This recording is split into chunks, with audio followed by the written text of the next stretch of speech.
दोस्तों human body का एक सबसे इम्पॉर्टेंट ऑर्गन है ह्यूमन हार्ट यानी हमारा दिल, जिसके बिना हम जिंदा नहीं रह सकते। जब कोई बच्चा अपनी माँ के पेट में 4 सप्ताह का हो जाता है तब से ही उसके अंदर दिल का धड़कना शुरू हो जाता है और ये लाइफ टाइम हमारे आखिरी सांस तक धड़कता रहता है। तो आइए आज की इस वीडियो में 3D एनिमेशन की मदद से जानते हैं कि हमारा दिल कैसे और क्या काम करता है।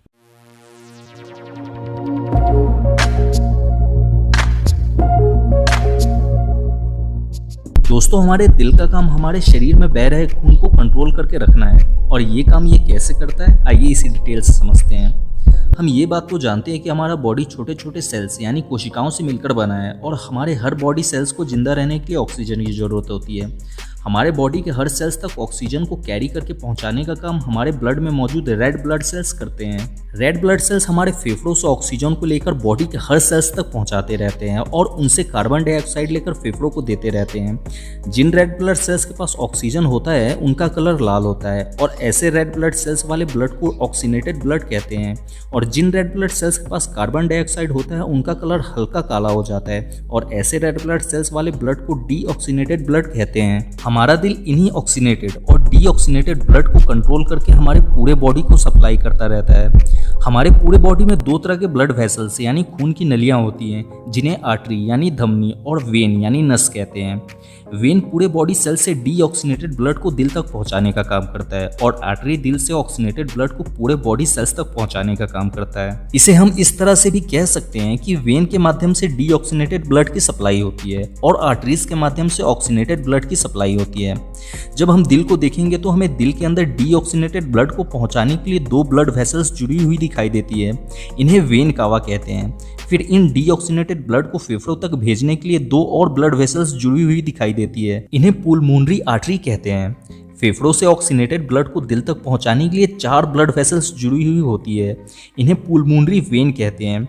फिर इस ऑक्सीनेटेड ब्लड को पूरे बॉडी में भेजने के लिए दिल से एक और ब्लड वेसल्स जुड़ी हुई होती है।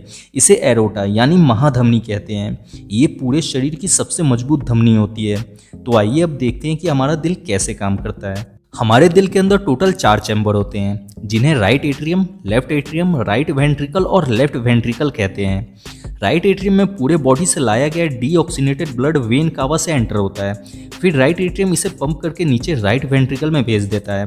राइट वेंट्रिकल भी इस ब्लड को पंप करता है जिससे ये डीऑक्सीनेटेड ब्लड पुलमोनरी आर्टरी से होते हुए फेफड़ों के पास चला जाता है ऑक्सीनेटेड होने के लिए। अब सेम यही प्रोसेस दिल के लेफ्ट वाले हिस्से में भी होता है।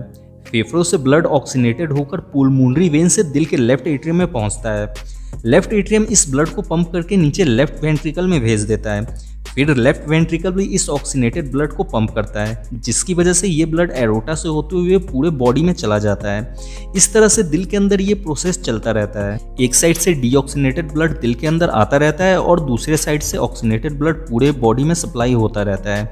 अब कुछ लोगों के दिमाग में ये सवाल आ रहा होगा कि जब हमारे दिल के नीचे वाले दोनों चैम्बर ब्लड को पंप करते हैं तब ब्लड पुलमोनरी वेन और एरोटा में जाने के बजाय दोबारा वापस ऊपर वाले चैम्बरों में भी तो जा सकता था। तो ऐसा इसलिए नहीं होता क्योंकि हमारे दिल में 4 वॉल्व लगे होते हैं जो ब्लड को रिवर्स नहीं आने देते हैं। पहला वॉल्व लगा होता है राइट एट्रियम और राइट वेंट्रिकल के बीच में। दूसरा वॉल्व लगा होता है पुलमोनरी वेन की शुरुआत में। तीसरा वॉल्व लगा होता है लेफ्ट एट्रियम और लेफ्ट वेंट्रिकल के बीच में और चौथा वॉल्व लगा होता है एरोटा की शुरुआत में। अब आपके दिमाग में एक और सवाल आ रहा होगा कि हमारा दिल जिंदगी भर अपने आप कैसे धड़कता रहता है, यानी ये कैसे ऑटोमेटिक पंपिंग करता रहता है। तो आइए इसे भी जान लेते हैं। हमारे दिल के राइट एट्रियम वाले चैम्बर में एक मसल्स पाया जाता है जिसे साइनो एट्रियम नोड कहते हैं। ये sino atrium node electric current generate करता रहता है जिसकी वजह से हमारा दिल पंपिंग करता रहता है। कभी कभी किसी इंसान में यही साइनो एट्रियम नोड काम करना बंद कर देता है, तब डॉक्टर उस इंसान को जिंदा रखने के लिए दिल में एक आर्टिफिशियल करंट जनरेट करने वाला मशीन लगा देते हैं जिसे पेसमेकर कहते हैं। अब आप लोग मुझे कमेंट करके बताइए कि क्या सच में कोई दिल चुरा कर ले जा सकता है और कितने लोगों का दिल अभी तक टूट चुका है। उम्मीद है कि आपको ये वीडियो अच्छा लगा होगा। अगर आपको इसमें कुछ समझ में नहीं आया है तो आप इंस्टाग्राम पर जुड़कर अपना कोई भी सवाल मुझसे पर्सनली पूछ सकते हैं। हमारे इंस्टाग्राम चैनल का लिंक नीचे डिस्क्रिप्शन में दिया गया है। वीडियो अच्छा लगा हो तो इसे लाइक कर दें और इस वीडियो से रिलेटेड आपका कोई भी सवाल है तो आप मुझसे कमेंट में पूछ सकते हैं और ऐसे ही साइंस की 3D वीडियोस के लिए आप हमारे चैनल को सब्सक्राइब कर सकते हैं।